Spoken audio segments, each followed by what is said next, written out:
and my ex-wife laughing at me in front of 11 strangers like I was a punchline she'd been saving. The restaurant had string lights and a view of the skyline that probably cost extra. Everybody at that table had a drink and a reason to celebrate. Simone had just closed some investor round for her company, and her new husband, Terrence, had his arm draped over the back of her chair like he owned the room. I sat 2 seats down, doing the math on how many more hours I had to be here. A guy across the table, I never caught his name, somebody's +1, leaned toward me. "So what do you do, Daniel?" I get this question a lot, and honestly, I like answering it. Business administrator for a healthcare company. I run operations, manage teams, keep things from falling apart. Before I finished the sentence, Simone laughed. Not the laugh I used to know, the one that came out crooked when something actually struck her funny. This was performance. A laugh built for an audience. "Oh, Daniel." She waved her hand like she was shooing a fly. "He makes it sound fancy. Basically, he keeps the paperwork moving." Nobody said anything for a second. Then Terrence laughed, loud, easy, a man who'd never once worried about being the smallest person in a room. "Nah, I get it now. Simone always needed somebody organized around her. She's the dreamer. You're the guy making sure the printer works." A couple people chuckled, the kind of laugh people give when they're not sure if it's safe not to. I looked down at my plate. Not because I was ashamed of my job. I've never been ashamed of it a day in my life. But because I was doing this thing I do, where I file information away instead of reacting to it. She just said that in front of her investors. She just said that in front of me. I looked back up and smiled. That's one way to put it. Simone tilted her head, all faux innocence. "Don't take it personal. You know I'm just being honest." There it was. That sentence had a long resume. "I'm just being honest" was the thing she said right before she said something that wasn't honesty at all. Just cruelty wearing honesty's clothes. If I pushed back, I was sensitive. If I let it go, she took the silence as proof she'd been right. Terrence wasn't done. He leaned back, getting comfortable. "You can't be afraid to admit when somebody's ahead of you, man." "I'm not afraid of anybody being ahead of me," I said, keeping my voice level. "Then what is it?" I took a sip of water, partly to buy a second, partly because my mouth had gone dry in that specific way it does when you're holding something back. "Nothing. I just don't measure people that way." The table moved on to something else. Somebody's flight delay, I think. I wasn't really listening anymore. Something in me had quietly closed, like a door clicking shut down the hall. You don't always hear it happen. You just notice the draft is gone. I wasn't angry. That almost scared me more than anger would have. I just felt finished. And I think that's what actually unsettled Simone, more than anything Terrence or I said. She was used to me explaining myself, defending myself, trying to get her to see my side. That night I gave her nothing. No performance to react to. Just a man eating overpriced short ribs like nothing had happened. Here's the thing nobody tells you about a marriage ending. It's never the dramatic scene people expect. It's not the night you find the text or the night somebody screams. It's 100 small cuts, spread out over years, until one day you look down and realize you're bleeding and you don't even remember which cut did it. I met Simone in Charlotte 11 years ago at a friend's birthday thing at a bar that's not even there anymore. She was loud in the best way, the kind of loud that makes a room lean toward her instead of away. She was building her first company out of a spare bedroom, eating cereal for dinner some nights because she forgot to grocery shop, and she'd call me at 11 p.m. just to tell me she landed a tiny client. Like it was the Super Bowl. I remember one night in my old apartment, and I mean old, mismatched furniture, a couch I got off Craigslist that smelled like somebody's grandmother's house no matter how many times I cleaned it. We were eating Chinese takeout out of the containers because neither of us had the energy to find plates. She looked around at the whole sad little scene and smiled. "One day we're gonna look back at this and laugh," she said. "At my furniture." "No." She shoved my shoulder. "At how hard we worked to get somewhere." That was the woman I married. Somebody who treated struggle like weather, annoying, temporary, something you just push through together. I helped her how I could. Organized her files, built her a real filing system out of nothing, prepped her for meetings, reminded her about deadlines she'd forget because she was juggling 6 things at once. She used to grab my face with both hands and say, "I don't know what I'd do without you." And I believed every word of it. I wasn't doing it for credit. I thought that's just what you do for the person you love. The first real crack, small enough that I told myself I was imagining it, came on an ordinary Tuesday. She walked in from some networking event, dropped her bag on the couch, kicked her shoes off one at a time. "You know, Daniel, you're too comfortable." I looked up from my laptop. "Meaning? You're good at your job. You just don't have the hunger." I shut the laptop. Didn't mean to. It was just a reflex. "I work hard." "I know you do." She said it the way you'd say something to a kid who tried his best on a test he still failed. "But you're not trying to become more." That one sat wrong with me for days. Because it wasn't about my goals anymore. It was about how she'd started measuring me, against her, specifically, like there was only one shape ambition was allowed to take. "Not everybody builds the same way," I told her. She smiled, not unkindly, which somehow made it worse. That's what people say when they're scared to admit they're stuck. I let it go. I told myself she was stressed. Success has weight, I figured, and maybe some of that weight was landing on me by accident. I didn't want every disagreement to turn into a referendum on the relationship. Then it stopped being private. We were at dinner with friends. I don't even remember whose idea the dinner was. And somebody asked about our jobs. Simone lit up talking about her expansion plans, her hiring, her 5-year vision. I sat there proud, genuinely proud, nodding along. Then she turned to me, mid-laugh, and said, "Daniel's the organized one. He likes making sure everybody else's dreams actually function." Everybody laughed. I laughed too. "What else do you do?" But in the car later, I couldn't shake it. "That joke earlier," I said, "didn't feel great." She kept her eyes on the road. "What joke?" "The one about my job." A sigh. The kind that tells you the conversation's already lost before it starts. "Seriously, Daniel." "Yeah, seriously." I wasn't yelling. I don't yell. Never have, not even as a kid. My mother used to say I came out of the womb negotiating. Sometimes it feels like you make yourself look bigger by making me look smaller. That's not what I'm doing. I waited. Counted the streetlights. Honestly, just to have something to do with my eyes. "You take everything personally," she finally said. "I'm telling you how I feel. And I'm telling you you're overreacting." I looked out the window at nothing in particular, a gas station, a guy walking a dog at 11 at night, and thought, this is never going to be a conversation. It's always going to be a verdict. That was the first time it actually landed. Arguments with her weren't about being understood. They were about who walked away having won. After that, it just kept flaring. If she was wrong, she didn't apologize. She explained why I'd misread the situation. If she hurt me, she explained why I shouldn't be hurt. I started keeping a quiet internal scoreboard of every conversation that ended with me apologizing for having feelings in the first place. There was a night I came home and my phone wasn't where I'd left it. Simone was on the couch, scrolling through it, completely unbothered, like she was reading a magazine in a waiting room. I stopped in the doorway. "What are you doing?" "Looking through your phone." "So the way you'd answer, 'What are you having for lunch?'" "Why?" A shrug. "Because I wanted to." "That's not okay, Simone." She actually laughed at that. "If you're innocent, why are you worried?" I stood there for a second, genuinely searching for the right words, the calm ones, because the other ones, the ones that would have actually matched how I felt, weren't going to help either of us.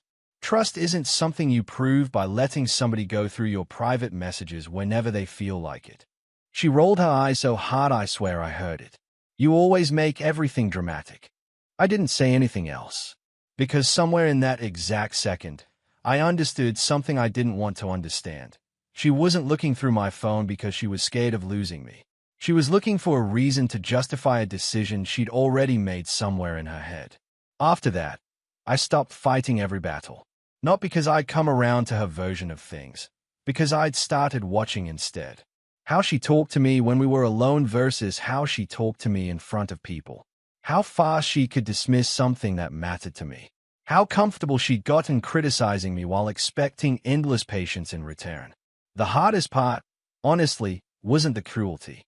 It was a memory of who she used to be showing up at the worst times. Her dancing barefoot in the kitchen to whatever was on the radio, laughing so hard at one of my bad jokes she had to sit down, telling her sister on the phone. I got lucky with this one. Those memories made it harder to let go, not easier. I kept thinking, she's still in there somewhere. Maybe if I just give her more room. Looking back, that's probably the most honest mistake I made in the whole thing. Mistaking nostalgia for evidence. The months before the divorce were the quietest of my life. Not peaceful, just quiet. I'd stopped trying to convince somebody to see my worth, because I'd finally figured out you can't argue a person into respecting you. One night she asked, out of nowhere, why don't you argue anymore? Because I finally listened, I said. She frowned. Listen to what? Everything you've been saying. 4 years. She looked at me like she was waiting for the follow-up, the part where I'd list every grievance and ask her to fix it, like always. I didn't give her that. I just sat there, and I think that silence rattled her more than any fight ever could have, because she knew how to handle my frustration. She'd never had to learn how to handle me being done. What does that mean? You acting weird, she said. I'm not acting weird. I'm tired. Tired of what? I let that sit for a second. Tired of defending my value to my own wife. Something flickered across her face. Not anger, surprise, like she hadn't actually clocked how much had been piling up. But instead of sitting in that, she did the things she always did. Protected herself first. That's not fair. Maybe not, I said, but that's how it feels. She stood up off the couch, arms crossed. You know what your problem is. You always want me to make you feel good. No, I said. I want my wife to respect me. You're too emotional, Daniel. There it was again. Same 4 words, doing the same job they always did, ending a conversation by making sure it never actually became one. By morning, she'd act like nothing had happened. Coffee, emails, talking through her schedule for the day, completely unbothered, while I was still sitting with the weight of the night before like it had moved in and unpacked its bags. That was something I learned about her late. She could say something devastating and wake up clean. I never figured out if that was a strength or a wound in her. Probably both. I started pulling back without announcing it. Stopped telling her the details of my work, because every update turned into a comparison. Stopped pitching ideas, because she'd find the gap in them before I finished the sentence. Stopped asking for encouragement, because I already knew the shape of the answer. One evening I told her about a new project at work, running operations across several departments, a real step up. Instead of congratulations, I got, so they gave you more work. That's one way to see it, I said. I'm just saying, don't confuse being useful with being successful. That sentence stuck to me longer than it should have, because it wasn't really about my title. It was about how little she actually understood what I did. She saw the job description, never the late nights solving problems before they became disasters nobody else even knew to worry about. I'd spent years helping people build the structure that let them succeed. Somehow the person closest to me decided that made me small. A few weeks later, at dinner with her business friends, somebody asked, "Does Daniel help with the business at all?" "He tries," Simone said, smiling, and the table laughed. "I try." I repeated, "Relax, I'm joking." Jokes have a way of telling the truth sideways. I knew she wasn't only joking. There was a real opinion riding underneath it, that whatever I contributed was small, background, forgettable. I didn't say anything else that night. I just packed it away with everything else and went home thinking, not for the first time, the marriage I'm fighting for might only exist in my memory at this point. The actual conversation happened on a rainy Tuesday in Charlotte, the same city where we'd started. No yelling, no thrown plates, nothing you'd see in a movie. Just rain against the window and 2 people who'd quietly become strangers sitting at the same kitchen table. "Maybe we just want different things," she said. "Maybe we do." She looked almost thrown by how easily I said it. "That's it? You're not even going to fight for this?" I looked at her for a long moment. Long enough that the silence got uncomfortable. Long enough that some part of me wanted to ask, when did you stop seeing me the way you used to? When did love turn into a leaderboard for you? But I already knew asking wouldn't fix anything. So instead I said, I think we both know this has been over for a while. People who knew us expected me to be furious through the divorce. Simone was ambitious, successful, a little ruthless when she needed to be, and they assumed I'd come out swinging. I didn't want revenge. I just wanted it to be quiet, the same way I wanted most things by then. Through mutual friends, word got back to me eventually. She told people she'd outgrown me, that she needed somebody who matched her level now. I didn't feel angry hearing that. I felt something closer to sad, because I remembered the woman eating cold lo mein on a Craigslist couch, dreaming out loud about a future she hadn't built yet. The difference between us, I think, is that I never stopped respecting who she was before any of it. She stopped respecting who I was after.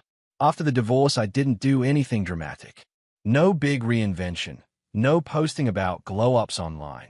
I just put my attention back where it belonged, on my own life. Took a couple of certifications I'd been putting off. Said yes to more responsibility at work. Let people get to know me a little, instead of disappearing into being useful for somebody else. It built slowly. A manager who used to talk past me in meetings started asking what I thought before deciding anything. A department that had been a mess for years started running clean because of systems I'd put in place. People started noticing things I'd been doing for a long time without anyone clocking it. Funny enough, the exact things Simone used to roll her eyes at were the exact things people started respecting me for. Months later, I heard her company was having a rough stretch. Nothing that made the news, nothing dramatic. Just the ordinary kind of trouble that happens when a business outgrows the structure holding it up. I didn't think much of it at first. Running a company is hard. I knew that better than most. I'd watched her build hairs from a spare bedroom. Then one afternoon my phone rang. I looked down and saw her name, and for a second I just stared at the screen like it might explain itself. Hello. A pause. Then, quietly, Daniel. Her voice was different. Smaller. None of the confidence from the rooftop, none of the edge. I need to talk to you. I leaned back in my chair. What happened? She hesitated. I need help. For a second, the old instinct flared up, the part of me that used to drop whatever I was doing the moment she needed something. Because for years I'd believed that's what love looked like. But I sat with it for a breath instead of acting on it. Not out of spite. Just clarity. What kind of help? I asked. She explained, a little unraveled. The company had grown faster than the systems underneath it could hold. Clients were frustrated. Her team was drowning. She needed somebody who understood organization, structure, operations. The exact thing she once laughed at over short ribs in front of investors. I listened. Didn't interrupt, didn't gloat, didn't feel the little flare of satisfaction I half expected to feel. When she finished, I said, I hope you find somebody who can help you with that. Silence on the line. That's it, she said. What do you mean? You're not going to help me. I let the quiet sit there for a second. Simone, you made it pretty clear who you wanted in your life. This isn't about that. It is, though. I kept my voice even, not cold, just honest. When things were good, you didn't need me. The second things got hard, suddenly my value changed back. She didn't say anything, and for the first time in a long time, I think she actually heard it. A few weeks later, somebody we both knew mentioned she'd hired an operations consultant, rebuilding parts of the company from the inside, learning the hard way what she could have learned from somebody who was already sitting at her kitchen table for years. I never wanted her to fail. I want to be clear about that, even to myself. I just stopped being the person who'd absorb the cost of her not seeing me clearly. Looking back, that rooftop dinner wasn't really the night she embarrassed me. It was the night she revealed something about herself she probably didn't mean to show that clearly. I didn't lose anything when she laughed at my job. She just showed me, in front of 11 people in a skyline, that she'd stopped seeing it.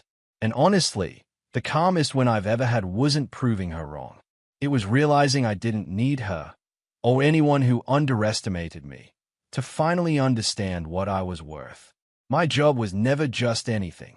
I was the guy who kept things from falling apart, who built the floor other people got to stand on without noticing it was there. And the person who laughed at that eventually learned the thing I already knew. The quiet one in the room is usually the one holding it up. Before you go, tell me in the comments, what would you have done in this situation? And if you love emotional stories filled with shocking twists, betrayal, and satisfying karma, make sure to subscribe and hit the notification bell. That way, you'll never miss a new story from Emma Details. Thank you for watching, and I'll see you in the next tale.